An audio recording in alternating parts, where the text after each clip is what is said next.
चलो बच्चा, देखो अभी तक हमने देख लिया फोर्ट बेस्टाइल। ठीक, 1789 में फोर्ट बेस्टाइल पे लोग आक्रमण कर देते हैं, उसको तोड़ देते हैं। फोर्ट बेस्टाइल में कितने कैदी होते हैं, कितने प्रिजनर होते हैं जिनको रिहा कर देते हैं? 7 होते हैं। ठीक है जी। एक कोई भी मुझे अगर आप मैं पूछूं एक कारण बताओ क्यों लोग प्रोटेस्ट कर रहे थे? प्रोटेस्ट करने का कारण क्या थे? High prices of high prices of bread. Bread का मतलब खाना। ठीक है, खाना इतना ज्यादा महंगा था। इसके अलावा मैंने बताया आपको और भी कई सारे कारण थे। अभी तक इतना देखा। अब अगला पेज जो है आपका, और वो बहुत ही ज्यादा इंपॉर्टेंट है बच्चा। इसको समझना बड़ा ज्यादा इंपॉर्टेंट है आपके लिए, क्योंकि आपका क्वेश्चन एक क्वेश्चन यहां से निकलेगा बच्चा। एक क्वेश्चन इस वाली स्लाइड में अभी जो हम पढ़ने वाले यहां से निकलेगा।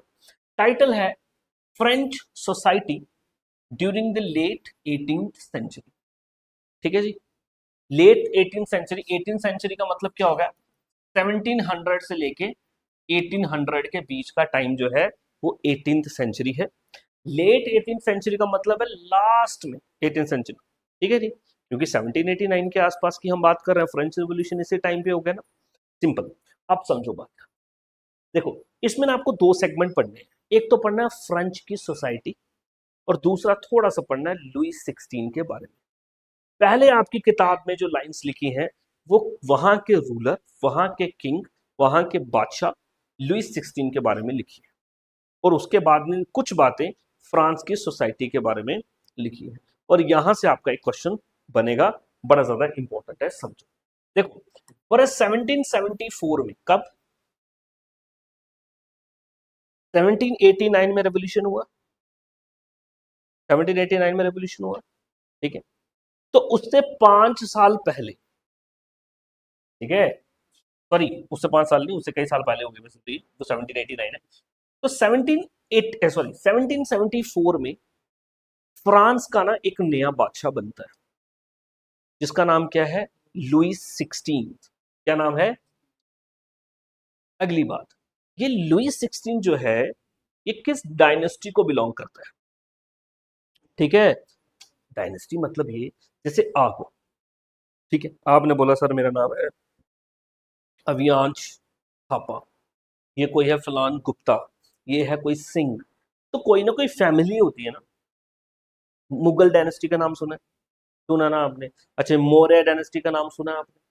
तो डिफरेंट डिफरेंट डायनेस्टीज होती है, यानी कि फैमिलीज क्या होती है। तो लुईस 16 किस फैमिली को बिलोंग करता था? Bourbon dynasty. कौन सी? Bourbon family. जैसे मौर्याज हैं, मुगल्स हैं, खिलजीज हैं, तुगलक्स हैं। तो ये कौन सी डायनेस्टी है? Bourbon dynasty. Very very important समझना। ठीक है, लुईस 16 किस डायनेस्टी को बिलोंग करता है? बर्बन डायनेस्टी को। कब राजा बनता है? 1774 में राजा वो बनता है। He extended the throne of France. ठीक है, दूसरी बात, बोल रहा है वो सिर्फ 20 साल का था। ठीक है, और उस वक्त जब ये बना, and married to the Austrian princess Marie Antoinette. Very very important, very very important बच्चा। देखो इधर समझो ध्यान से। लुई 16, इसकी शादी किसके साथ होती है? बोलो। मैरी,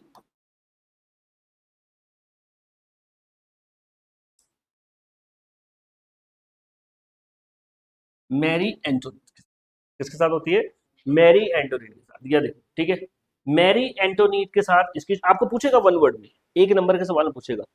ठीक है, कि क्या नाम था फ्रांस की महारानी का, क्वीन का क्या नाम था, या लुई 16 की बीवी का नाम क्या था? मैरी एंटोनीट। ठीक है, ये दोनों को मारेंगे लोग, फ्रांस के लोग दोनों को खत्म कर देंगे। ठीक है, हाँ। चलो, तो लुई 16 की शादी होगी किसके साथ? मैरी एंटोनेट के साथ। लुई 16 कब राजा बनता है? 1774। सिंपल। फिर आपकी किताब ये बोलती है जब ये राजा बनता है ना, तो फ्रांस की जो इकोनॉमी होती है उसके हालात बहुत ज्यादा ही बुरे होते हैं। कैसे होती है इकोनॉमी? बहुत ही बैड कंडीशन में होती है। कैसे होती है? Bad condition. बैड कंडीशन इसलिए होती है बच्चा, क्योंकि आप देखोगे इस वक्त पे ना फ्रांस जो था ना, फ्रांस वो बहुत ज्यादा वॉर्स लड़ रहा था। क्या कर रहा था? वॉर्स लड़ रहा था। वॉर्स जब भी होता है, देखो आर्म्स लगते हैं, एम्यूनिशंस लगते हैं, वेपन्स लगते हैं, मैन पावर लगती है, गोला बारूद लगता है, तो भाई पैसे से ही आता है। तो जब वॉर होती है तो पैसा बहुत ज्यादा खर्चा होता है। तो फ्रांस में भी ऐसे बड़ी सारी लंबी लंबी वॉर्स लड़ रहा था, तो फ्रांस के पास पैसा नहीं था। यानी कि जब राजा ये बना तो फ्रांस के पास पैसा नहीं था, फ्रांस की गवर्नमेंट के पास पैसा नहीं था। अब पैसा तो इनके पास पहले ही नहीं था। अब पैसा तो चाहिए। फिर आप देखोगे फ्रांस जो है बड़े लोन्स लेता है बाकी कंट्री से, बाकी लोगों से। क्या लेता है? बड़े लोन्स। अब लोन्स की किस्तें भी चुकानी होती है, इंटरेस्ट भी बड़ा ज्यादा लगता है उसके ऊपर। तीसरी बात जो है, जो मैरी एंटोनीट है ना, अब ये है राजकुमारी, ऑस्ट्रियन प्रिंसेस। ऑस्ट्रियन प्रिंसेस का मतलब ये है, थोड़ा ये समझो, ये लिखा है बच्चा, ऑस्ट्रियन प्रिंसेस। प्रिंसेस का मतलब राजकुमारी, ऑस्ट्रियन का मतलब है ऑस्ट्रिया। ऑस्ट्रिया हंगेरी ये कंट्री है, ठीक है। अब मैं आपको दिखाऊंगा मैप में भी, जैसे फ्रांस एक कंट्री है, जर्मनी एक कंट्री है, ऑस्ट्रिया भी एक कंट्री है, ठीक है। जैसे फ्रांस में बर्बन किंग्स का रूल चल रहा है ना, यहां पे भी ऐसे ही राजाओं का रूल चलता है, उसको बोलते हैं हैब्सबर्ग एम्पायर। क्या बोलते हैं? Habs Habsburg empire. इनका साम्राज्य कौन सा होता है? हैब्सबर्ग एम्पायर, ठीक है। चलो जी, तो बर्बन किंग्स है लुइस 16। लुइस 16 की शादी होती है किसके साथ? मैरी एंटोनेट के साथ। और जब ये राजा बनता है तो इकोनॉमी जो है वो बहुत ज्यादा खराब है। बोल रहा है अपॉन हिज एक्सेशन, जब ये राजा बनता है, the new king found an empty treasury. Treasury का मतलब होता है खजाना, ठीक है, खजाना, ठीक है। हिंदी वैसे मेरी थोड़ी सी खराब ही है, देख लेना, ऐसे ही होता है, ठीक है। तो खजाना कैसा होता है? खाली होता है। अब खाली क्यों होता है? मैंने आपको बताया, बड़ा लॉन्ग ईयर्स ऑफ वॉर, बहुत सालों से इनकी वॉर चल रही थी आसपास की कंट्रीज में, had drain the financial resources of France. तो फ्रांस का जो भी फाइनेंस है, जो पैसा है, वो सब क्या हो चुका था? ड्रेन हो चुका था, खत्म हो चुका था, ठीक है। एडिड टू दिस, इसी के साथ साथ में, was the cost of maintaining an extravagant court at the immense palace of Versailles, ठीक है, ये वर्सेल्स भी बोलते हैं। वर्सेल्स बच्चा एक अलग जगह है, ठीक है जी, पेरिस से कुछ किलोमीटर की दूरी पे पड़ता है वर्सेल्स। राजा ने अपना एक नया महल बनवाया था वहां पे। कहाँ पे? वर्सेल्स में। अब महल बना, बहुत पैसा लगता है।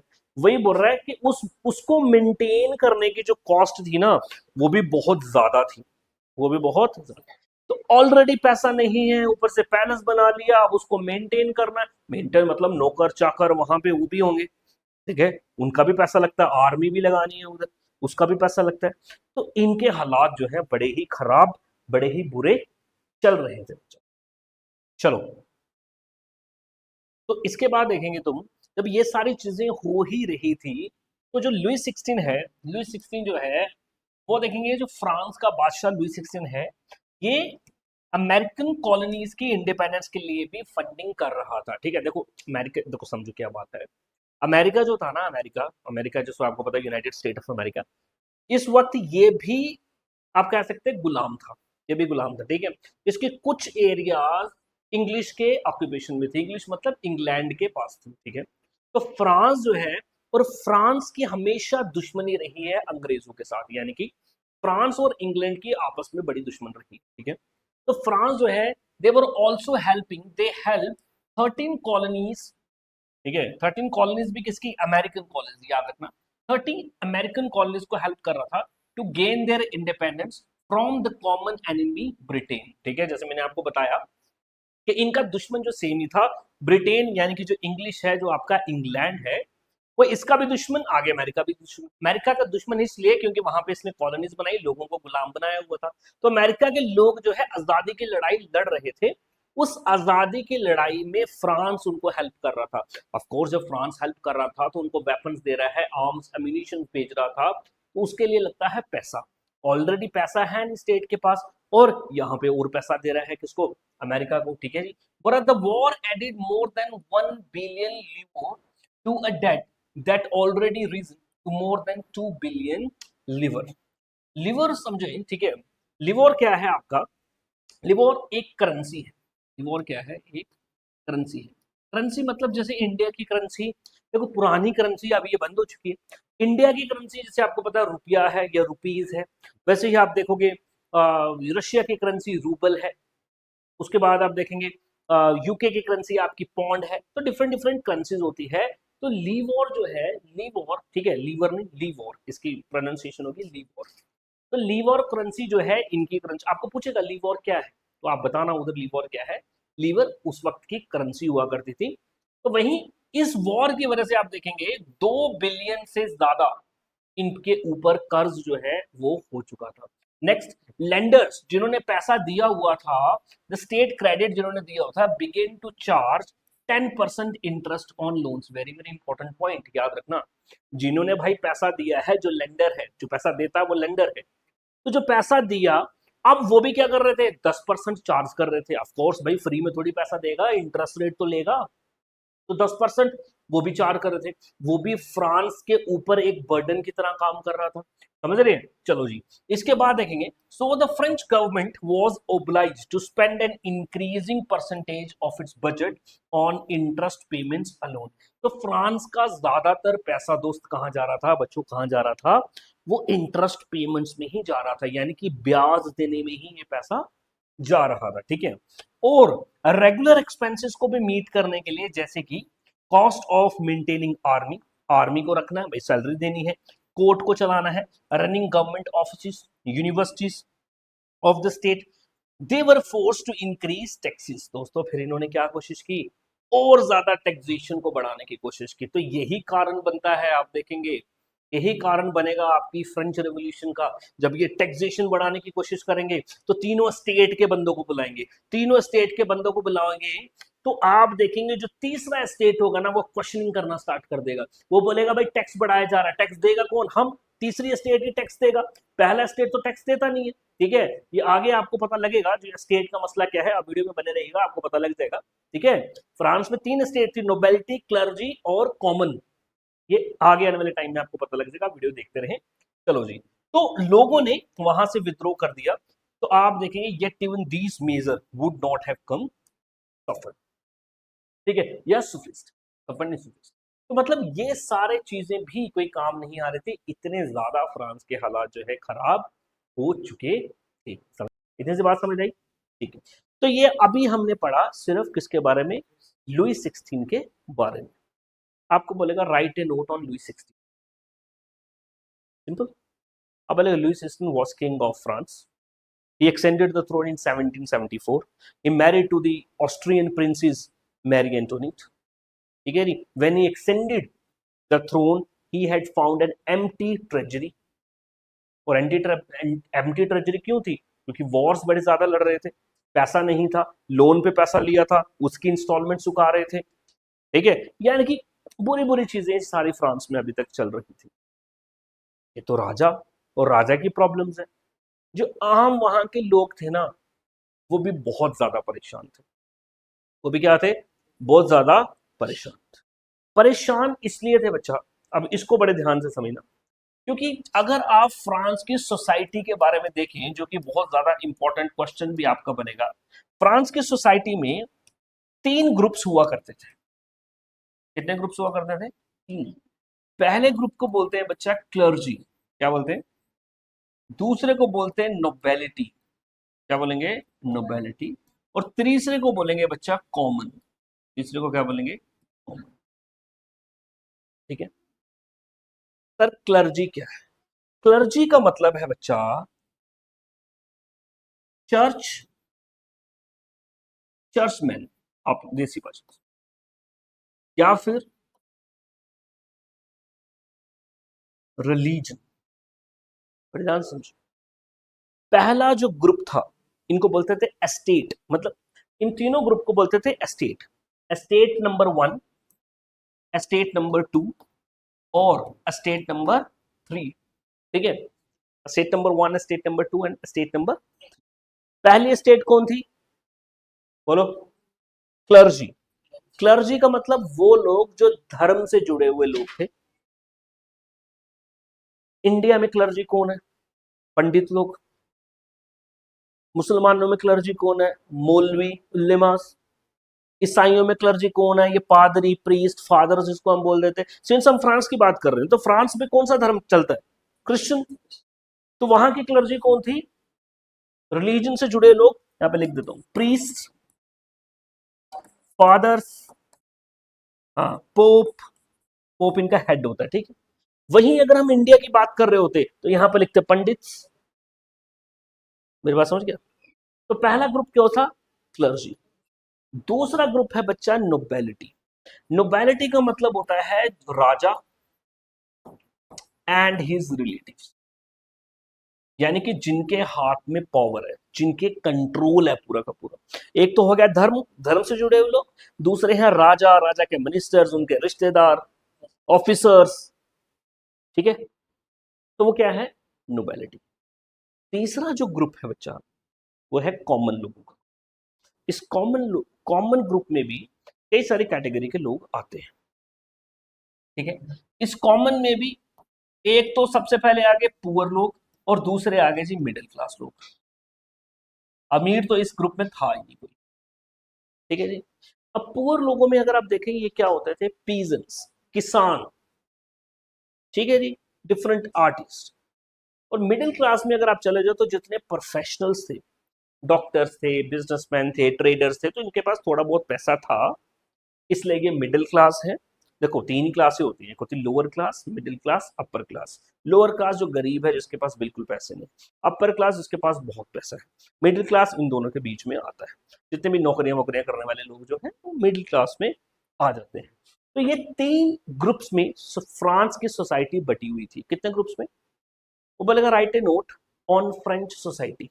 आप बोलोगे the society of France was divided into three estates.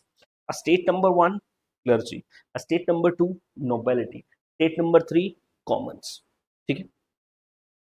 अब ये तो ठीक है, अब इसमें पंगा बता दो। okay, देखो ये लिखे, पहला आ जाएगा क्लर्जी, दूसरा आ जाएगा बच्चा नोबेलिटी, और तीसरा आ गया जी थर्ड स्टेट।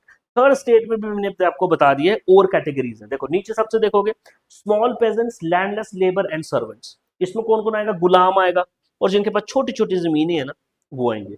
इसके ऊपर देखोगे तो पीजेंट्स एंड आर्टिसन, जो आर्टिस्ट लोग हैं और जिनके पास जमीनें थोड़ी बहुत है। और तीसरा और ऊपर जाओगे तो इनके तो बड़े बड़े बिजनेसमैन, मर्चेंट्स, जो व्यापारी है, कोर्ट के ऑफिशियल्स, लॉयर्स, डॉक्टर्स, वो सब क्या है? बट देखो इनकी फाइनेंशियल कंडीशन में चेंजेस है, ये सबसे कम, ये उससे ज्यादा, ये उससे ज्यादा, ठीक है। बट अब समझना, है तीनों ही क्या? कॉमन। तीनों ही क्या है? कॉमन है। समझ गए? पर ये तो ठीक है, लेकिन इसमें प्रॉब्लम क्या है? इसमें क्या प्रॉब्लम है बच्चा? इसमें बहुत बड़ी प्रॉब्लम है, समझो। पहली स्टेट, दूसरी स्टेट, तीसरी स्टेट, ठीक है। इसके पास बहुत पैसा, राज, पंडित लोग हैं, पादरी लोग हैं, चर्च के लोग हैं, तो बहुत बहुत जमीनें हैं इनके पास। दूसरा राजा लोग हैं, सारी पावर ही इनके पास है। ये लोग, इनका कॉन्स्टिट्यूशन क्या बोल रहा है? राजा ये बोलता था पहला और सेकंड स्टेट जो है इनको बड़े सारे बेनिफिट्स मिलने चाहिए, और इनको बड़े सारे बेनिफिट्स मिलते थे। सबसे बड़ा बेनिफिट, ये टैक्स नहीं पे करते थे। ये टैक्स नहीं, ऑल्दो इनके पास बहुत ज्यादा प्रॉपर्टी भी है। एक बात और समझो, देखो अगर आप इन तीनों ग्रुप को देखो तो 90% पॉपुलेशन जो है वो किसकी है? कॉमन्स की है। और 10% पॉपुलेशन इन दोनों को मिला के है, ठीक है। तो सबसे ज्यादा नंबर किसका है? कॉमन लोगों का। बट कॉमन लोग क्या है? गरीब है। और ये है 10% है, बट बहुत सारी जमीनें हैं इनके पास, ठीक है। और अब इनके पास जमीनें हैं, इनके पास पैसा है, तो टैक्स भी इनको देना चाहिए। गरीब बंदे के पास तो पहले खाना खाने के लिए पैसे भी नहीं है, तो इनको बोला जाता है टैक्स भी आप दोगे। समझ रहे हो ना? आपके पास वोटिंग राइट्स है, ऊपर से आपको टैक्स भी देना है, ठीक है। तो ये देखो, ये नोबेलिटी जो है ना, इन पे तरह तरह के टैक्स लगाती थी नोबेलिटी। और क्लर्जी जो है वो भी इनके ऊपर टैक्स लगाती थी। फॉर एग्जाम्पल अगर प्रेजेंट डे की बात करो तो गवर्नमेंट भी टैक्स लगाती है ना, क्या हमें पंडित थोड़ी टैक्स लगाते हैं कोई, या मौलवी थोड़ी हमारे पे टैक्स लगाते हैं, लेकिन उस वक्त पे क्या लगता था, टैक्स लगाता था। ठीक है जी, टैक्स भी नहीं था, एक तरीके की फीस थी, मैं आपको बताता हूँ अभी क्या है, समझ गए। तो आप मोटे मोटे तरीके से आप मेरे को बताओ अभी आप क्या समझे, फ्रांस की सोसाइटी कितने स्टेट्स में बटी थी, 3। सबसे टॉप में क्लर्जी, सबसे बॉटम में कॉमन। ठीक है जी, कि कॉमन में सारे लोग एक जैसे थे, बोलो। कॉमन जो ग्रुप था उसमें सारे लोग एक जैसे थे, मतलब सभी लोगों की पैसे की क्षमता सेम थी, नहीं। उसमें भी और ग्रुप्स थे, 3 ग्रुप्स उसमें भी हमने देखे। क्या कॉमन लोगों को टैक्स पे करना पड़ता था, हाँ। क्लर्जी और नोबेलिटी को भी पे करना पड़ता था, नहीं करना पड़ता। ठीक है, चलो आगे।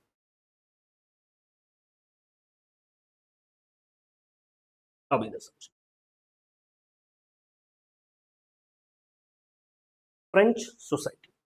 ठीक है, फ्रेंच सोसाइटी, देखो French society was in 18th century में डिवाइडेड इनटू 3 स्टेट्स। कितने स्टेट्स में बटी थी, only member of third state paid taxes, पहले 2 स्टेट टैक्सेस पे नहीं करते थे। ठीक है, pageants made of about 90% of the population, जो किसान थे छोटे बड़े मिला के कितनी परसेंट पॉपुलेशन थी उनकी, 90% तो उन्हीं की पॉपुलेशन थी। However only A small number of them owned the land they cultivated, और 90% जो किसान थे, ठीक है, उनके पास खुद की जमीन ही नहीं थी, वो किसी और के जमीन में काम करते थे, और ये जमीनें किसकी थी, क्लर्जी और नोबेलिटी की जमीनें थी। ठीक है, चलो जी, about 60% of the land owned by the nobles, ठीक है, the church and other rich members of the third state. पर ध्यान समझो कितने परसेंट, 60% लैंड जो थी, जमीन जो थी, वो कौन कौन कंट्रोल करता था, नोबेलिटी, क्लर्जी, और तीसरे ग्रुप के लोग भी करते थे, लेकिन वो कौन थे, देखो, rich members of third state.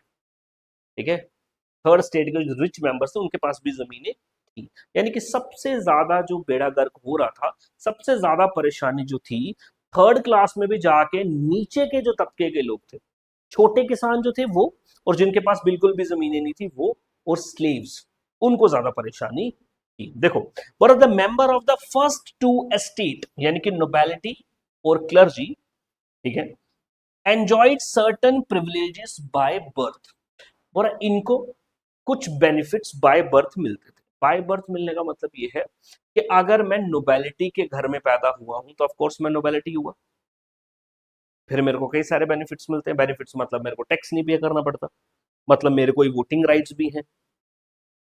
ठीक है, तो बोला इनको ये बेनिफिट्स मिलते थे। The most important of these exemption from पे टैक्सेस टू दी स्टेट, सबसे इंपॉर्टेंट बेनिफिट जो इनको मिलता वो क्या था, एग्जेम्पशन मिलती थी। किस चीज की एग्जेम्पशन, टैक्स नहीं देना पड़ता था किसको, ठीक है, ये जो रिच है ना, ये जो नोबेलिटी है, क्लर्जी है, इन 2 स्टेट्स को टैक्स नहीं देना पड़ता, लेकिन थर्ड स्टेट को टैक्स देना पड़ता था। थर्ड स्टेट में भी अमीर लोग थे ना, टैक्स उनको देना पड़ता था। अभी थर्ड स्टेट के जो मिडिल क्लास था वो आगे जाके रोएगा, वो चिल्लाएगा, वो प्रोटेस्ट करेगा, भाई मेरे को ही क्यों टैक्स देना पड़ रहा है, आप लोग क्यों नहीं टैक्स दे रहे, समझ रहे बात। तो ये बात आपने फ्रांस की सोसाइटी के बारे में थोड़ा सा समझिए। बोल रहा है, और जो नॉबल्स थे, यानी कि राजा और राजा के साथ जुड़े हुए जो लोग थे, फर्दर एंजॉयड फ्यूडल प्रिविलेजेस, इनको और भी बड़े सारे प्रिविलेजेस मिलते थे, फ्यूडल प्रिविलेजेस। फ्यूडल समझ लेना थोड़ा, फ्यूडल,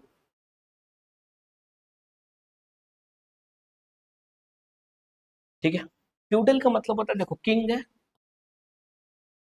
ठीक, ये सारा का सारा इलाका किसका, किंग का, सपोज, ठीक है, तो किंग अपनी जमीन का ये वाला हिस्सा, मान लो ये वाला भी हिस्सा और ये वाला भी हिस्सा, कुछ लोगों को दे देगा।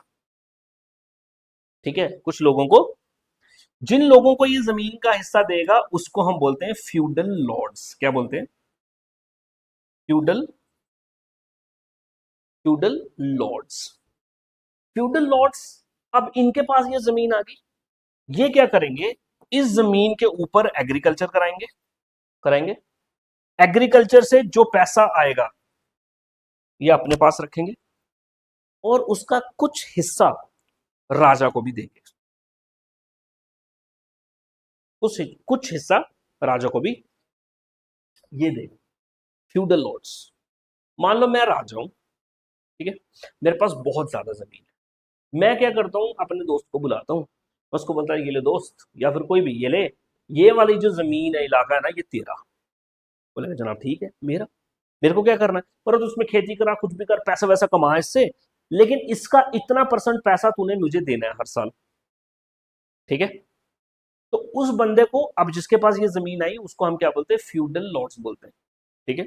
फ्यूडल लॉर्ड के दो काम है, पहला तो राजा को टैक्स टाइम टू टाइम देता रहेगा, मतलब वो जो पैसा बनेगा वो देता रहेगा।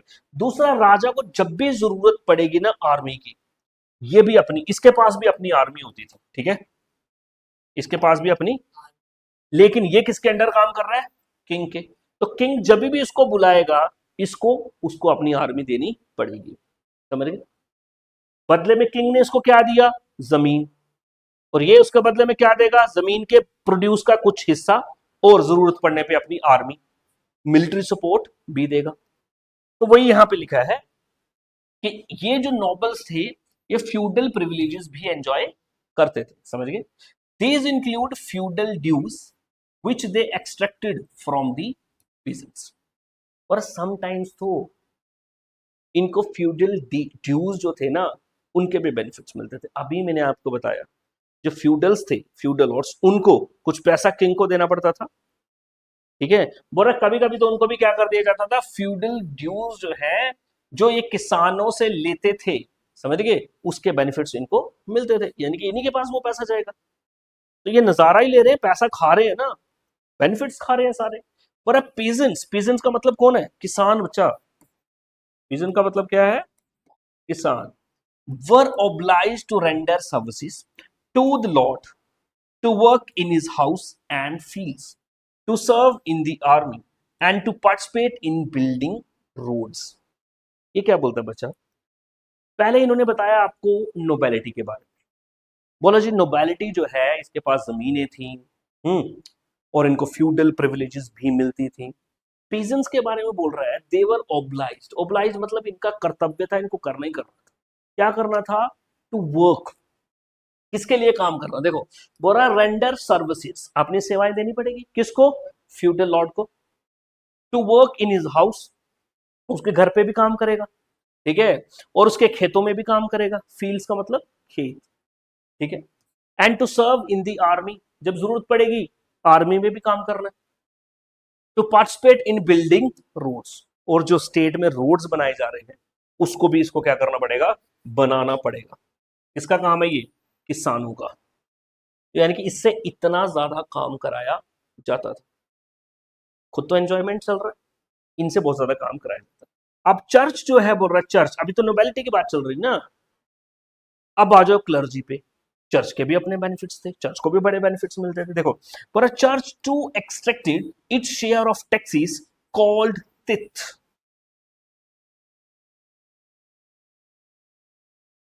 तिथ टाइल, दो टैक्सेस फ्रांस सोसाइटी में चल रहे हैं बच्चा, एक है तिथ, दूसरा है टाइल, ठीक है। तिथ एंड टाइल क्या है, तिथ का मतलब है 1/10 ऑफ प्रोड्यूस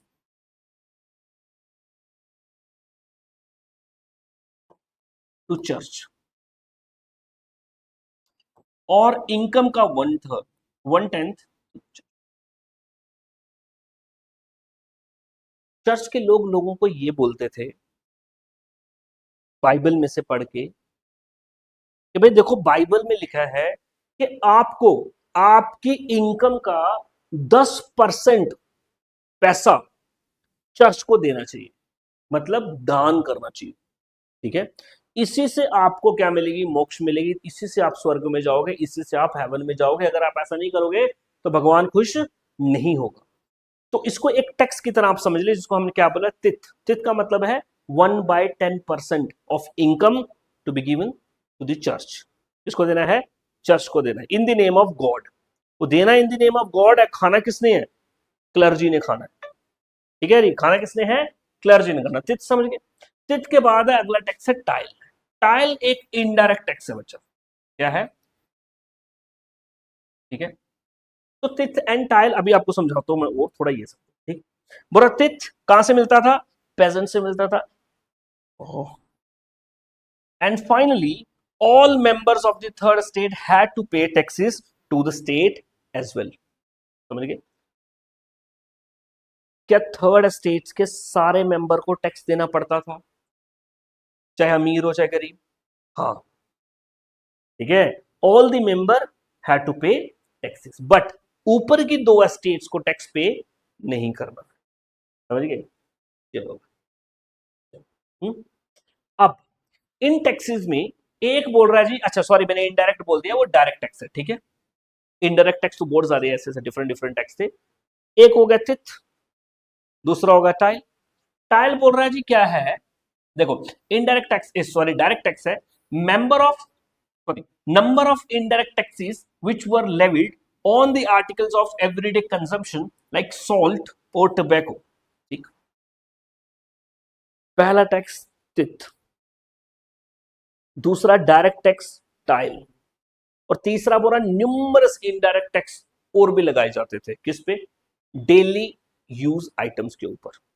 जैसे हम बुक लेते हैं उस पर टैक्स लगता है, खाना लेते हैं उस पर टैक्स लेता है, ये पेन लेते हैं इस पे टैक्स लगता है, हर चीज पे टैक्स लगता है ना। तो हमारा वैसे ही बड़े सारे डिफरेंट डिफरेंट टैक्सेस होते थे, ठीक है जी। लेकिन दो टैक्स का नाम भी आपको पता लग गया, tithe and taille. Tithe and taille याद रखिएगा, ठीक है। The burden of financing activities of the state through taxes was borne by the third state only. Very very important हो रहा, देखो, financing activity of the state through taxes. States के पास पैसा नहीं था, फ्रांस के पास पैसा नहीं था, तो अब इस पैसे को कैसे फाइनेंस किया जा रहा था? एक तो लोन लेके, बताए, अब लोन चुकाना भी तो है, किस्त चुकाने के लिए पैसा चाहिए। क्या करते थे? लोगों से ज्यादा टैक्स ले रहे थे, लोगों से ज्यादा टैक्स ले रहे थे। और इसमें भी या तो सबसे ले लेते तो ठीक था, थर्ड स्टेट को ही देना पड़ रहा था टैक्स। क्लर्जी से भी लेते, नोबेलिटी से भी लेते, तब तो बेनिफिट होता, लेकिन यहां पे सिर्फ और सिर्फ थर्ड स्टेट से टैक्स लिया। क्या लोगों को पसंद आएगा?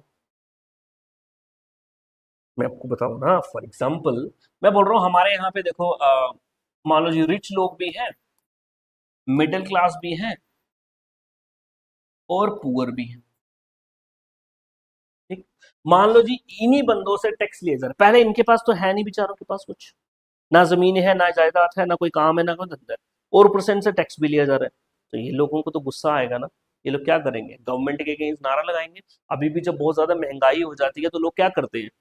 नारा प्रदर्शन करते हैं कि नहीं गवर्नमेंट के अगेंस्ट? पुतला फूकते सरकार का कि नहीं फूकते? फूकते ना, कि हाँ भाई ना हमें एम्प्लॉयमेंट नहीं है, काम हमें नहीं मिल रहा, नौकरी हमें नहीं मिल रही, हमारे बच्चों को अच्छी एजुकेशन नहीं मिल रही, हेल्थ हमें नहीं मिल रही, टैक्स हमसे इतना इतना ज्यादा लिया जा रहा है, किस बात का टैक्स लिया जा रहा है, हमें इंसाफ दो, बोलते हैं ना। तो लोगों ने भी ऐसे प्रोटेस्ट करना स्टार्ट किया, और ये प्रोटेस्ट फ्रेंच रेवोल्यूशन तक लेके चल जाएगा हमें। तो कहां पे चलेगा? फ्रेंच। और इसके बाद में इतना ज्यादा आप देखेंगे काम खराब हो जाएगा, इवन कि राजा को मार ही दिया जाएगा और उसकी रानी को भी मार दिया जाएगा, ठीक है, जो अभी आपको देखने को मिलेगा। समझ गए? तो ये हमने पढ़ लिया आज, क्या फ्रेंच सोसाइटी पढ़ ली, और फ्रेंच सोसाइटी के पहले हमने लुई 16 के बारे में भी पढ़ लिया। तो यानी कि ये जो आपका पेज है, French society during the late 18th century के सारे पॉइंट्स हमने इंपॉर्टेंट पढ़ लिए। समझ गए? तो इसी इधर ही रखेंगे हम इसको, ठीक है, आज इस लेक्चर को।